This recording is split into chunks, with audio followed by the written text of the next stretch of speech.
2 months into the Major League Baseball season, and there have been a ton of surprises this year, especially in terms of the players who are playing the best right now. I mean, some of these pitchers' ERAs are crazy low, guys you would have never expected. So in today's video, I'm going to tell you the players who I think have been the most surprising in Major League Baseball thus far this season. I know it's only been a couple months, but we like to get the surprises out early and see if they stick for the full year. If you guys want to see me do the most disappointing players of the season thus far, make sure to drop a like on this video. The more likes I see, the more I know you want to see that video, as well as subscribe to the channel so you don't miss out on any of the baseball content coming at you. Follow me on all my social media. GiraffeNeckMarc links are in the description. Let's start talking about these surprising players. First up in surprises for the 2024 season, I've got to go with Alec Bohm. You guys know I've been an Alec Bohm hater the last few years, but there was good reason. He wasn't this good of a player. Now, this year in 2024, he's been one of the best third basemen in all of baseball. Defensively, still not great, although he's getting closer to average than not. But at the plate, this guy has taken a massive step forward, been one of the most valuable offensive hitters in terms of batting run value according to Baseball Savant this year. At the time of recording, Alec Bohm has a 308 average, 366 on base, and 493 slugging with an 859 OPS. Career highs essentially across the board. 5 homers, a major league best 22 doubles, and 47 RBIs with an OPS plus at 144. The biggest difference for Bohm, he's swinging the bat harder, he's barreling up the ball more, he's hitting it more hard consistently, and he's got that launch angle up. He's hitting the ball in the air a lot more often. These were the issues with Alec Bohm in the past that made me a hater. But the low K rate with an improved walk rate, along with hitting the ball harder, is making Alec Bohm one of the most surprising players in the league. The dude's a legit good player right now. So there you go, Phillies fans, you got one. I gave your boy Alec Bohm the praise he deserves. For the next player, let's flip it on over to the pitching side, Tanner Houck of the Boston Red Sox. Tanner Houck has simply been one of the best pitchers in Major League Baseball this year, and while he's been good in the past, who saw this coming? He made 21 starts last year, had a 5 ERA. The best success we've seen out of Tanner Houck has been in the bullpen. But so far this year, 11 starts, 71 innings. He has a 1.9 ERA, a whip under 1 at .986, and a FIP at 2.13. That's disgusting. He's only given up 1 home run in the 71 innings that he's pitched. He's striking out 25% of the batters he's facing, walking under 5% to give him an elite K to walk ratio. He's been one of the most valuable pitchers in terms of B WAR and F WAR this year. And another guy who, when you take a look under the hood, the stuff has been great. He has a 56% ground ball percentage. That's 94th percentile in Major League Baseball, along with a 25% K rate. He's getting over 3/4 of his outs from ground balls and strikeouts. That's a great way to be successful, especially in the American League East in Fenway Park. Tanner Houck's been ridiculously good. Speaking of ridiculously good, how about the best closer in baseball, Mason Miller of the Oakland A's? He's on here not because we didn't think he would be good. We didn't know he would be this good. He's been unhittable this year. 19 appearances, 11 saves, and 24 innings for the A's, so he's gotten multiple innings a couple times. A 1.88 ERA with a whip at .792, and he currently has a FIP, fielder independent pitching, at 0.09. He was rocking a negative FIP at one point this season. I don't even know what that means. What do they owe him runs? He's striking out 52.8% of the batters he's faced, walking under 8%. I don't know if we've seen a better start to a season in terms of relievers in quite some time, and that's coming off of Edwin Diaz, who had one of the best seasons ever a couple years ago. Mason Miller is disgusting. The stuff is crazy good. The fastball is electric. He's quite literally been unhittable. Going to his Baseball Savant page is laughable. 100th percentile in almost every single stat. This guy's the best reliever in baseball, and it's not even close. Back to the hitting side of things here with the Baltimore Orioles. Jordan Westburg, a bit of a surprise this season. Westburg was a first-round pick in 2020, so it's not necessarily surprising that he's good, but what's crazy is how good and how valuable he has been to this Orioles team. Of course, you've got Gunnar, you've got Adley. Those are the guys carrying the way. But without Jordan Westburg, this team is not nearly as good still.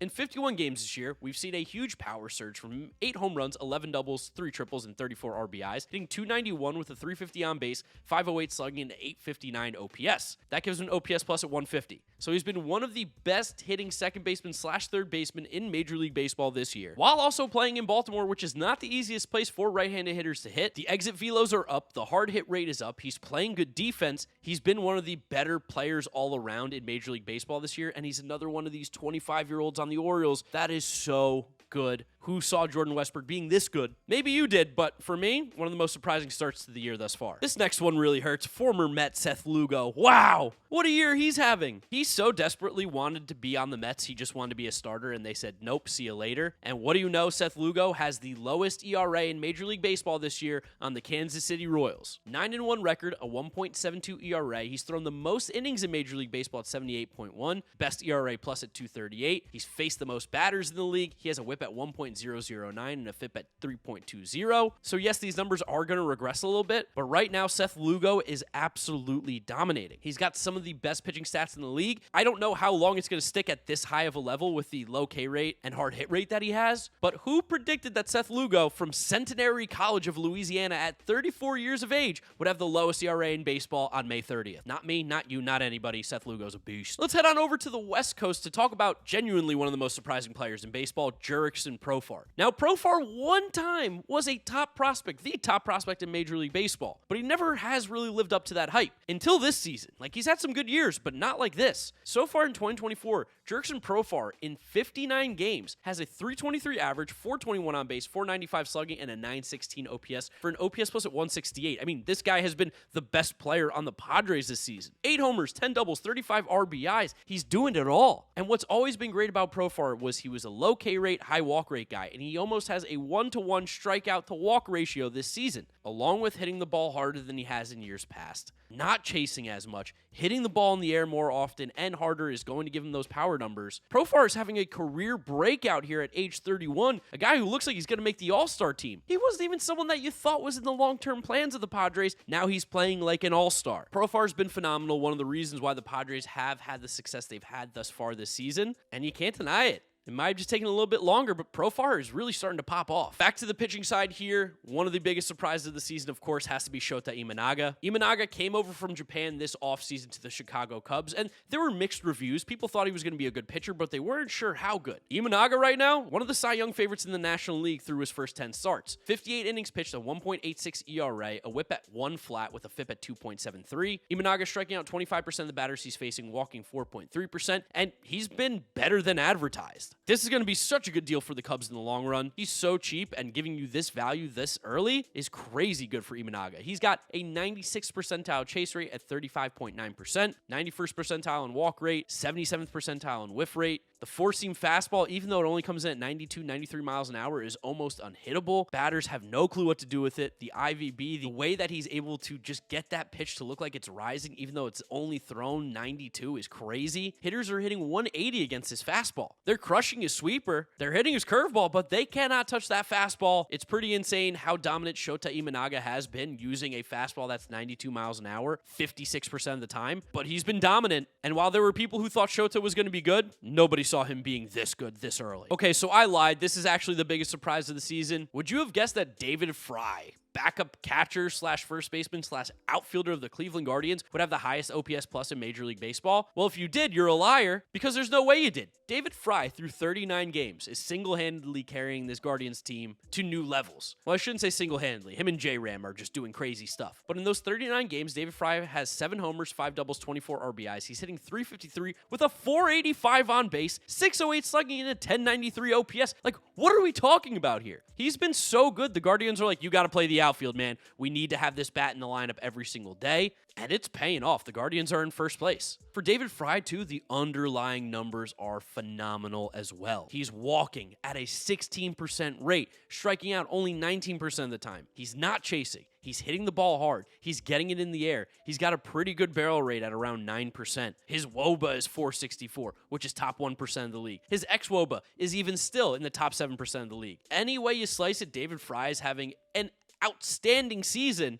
This is a guy who was a league average hitter in 57 games last year, and he's completely popping off. Shout out David Fry. What a stud. 2 pitchers coming up next here. First one gonna be Ranger Suarez of the Philadelphia Phillies. Just like Shota and all these other guys, he's been one of the best pitchers in baseball this year. An ERA at 1.75 through his first 11 starts, leads the National League. 72 innings pitched. He has a .819 whip, which is the best in Major League Baseball, a nationally best ERA plus at 230, and a FIP at 2.68. He's striking out a career-high 28.4% of the batters he's facing, walking under 6%, which is just absolutely disgusting. Another guy who really doesn't throw that hard, but he throws 5 different pitches, and the Baseball Savant page along with him is insane. A ground ball rate at 55.4%. Along with a K rate at 28.4%, he's getting batters out basically 80% of the time on ground balls and strikeouts. They're not hitting the ball hard against him. Extreme soft contact king. And he is a huge reason why the Philadelphia Phillies are arguably the best team in baseball. I normally don't like to put 2 guys from the same team in this surprising video, but the way that Ranger Suarez has been performing, there's no way you can't put him on here. He's been one of the best pitchers in baseball, and I don't know if it's slowing down anytime soon. This guy's a stud. We've seen him perform big in the World Series, in the playoffs, and he's doing it now in the regular season at 28 years of age. For the last surprising player that I'm going to explain to you, there's still one more after this. Got to go to the New York Yankees pitcher, Luis Gil. Luis Gil wasn't even supposed to make the team necessarily in the rotation out of spring training, and he has been arguably one of the best pitchers in baseball and definitely the best pitcher on the Yankees this season. Luis Gil, only 25, turning 26 in just a few days, has been dominant. 11 starts, a 1.99 ERA, a whip at .947, a FIP at 2.97. He has a major league best hit per 9 at 4.1. That's disgusting. 4 hits per 9 innings? Are you kidding me? While the walk rate is a little bit high at 12.5%, he is striking out 31% of the batters he's facing, almost 32%, so it evens out. And again, another guy whose stuff is just grading out really well. He does have that fastball, though, that can reach almost 100 miles an hour. 97 average velo on that fastball is disgusting. He's getting whiffs. Nobody's hitting the ball hard against him. He's looking really good, making this Yankees team even scarier. Like, Garrett Cole hasn't even come back yet. How is this possible? The Yankees are so good. Luis Gil has been one of the best pitchers in baseball. Who saw that coming?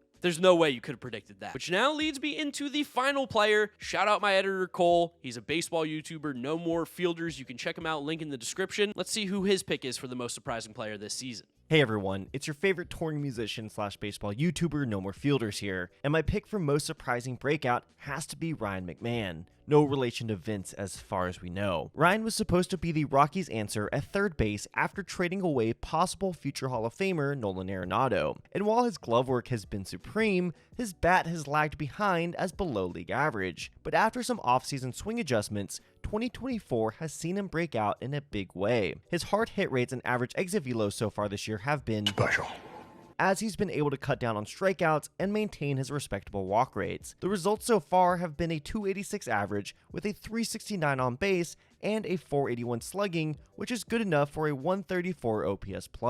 Combine that with a good glove, and he's been the lone bright spot for an otherwise unwatchable Rockies team. So there they are, the most surprising players in Major League Baseball according to me, and also my editor. Shout out Cole for hopping in and helping out in today's video. I'd love to know who you guys think is the most surprising player in the league down in the comment section below. Is there anybody I forgot to add? Don't forget to drop a like on the video if you enjoy it and you want to see the most disappointing players video, as well as subscribe to the channel so you don't miss out on that content when it comes out. Follow me on my social media, GiraffeNeckMarc. Links are in the description. That's where I'll wrap up today's video. You guys know the drill from here on out. YouTube recommends you watch this video, and this is my most recent upload. Click through those if you have not yet seen them. Thank you guys for watching, and I'll catch you all on another video. Bye!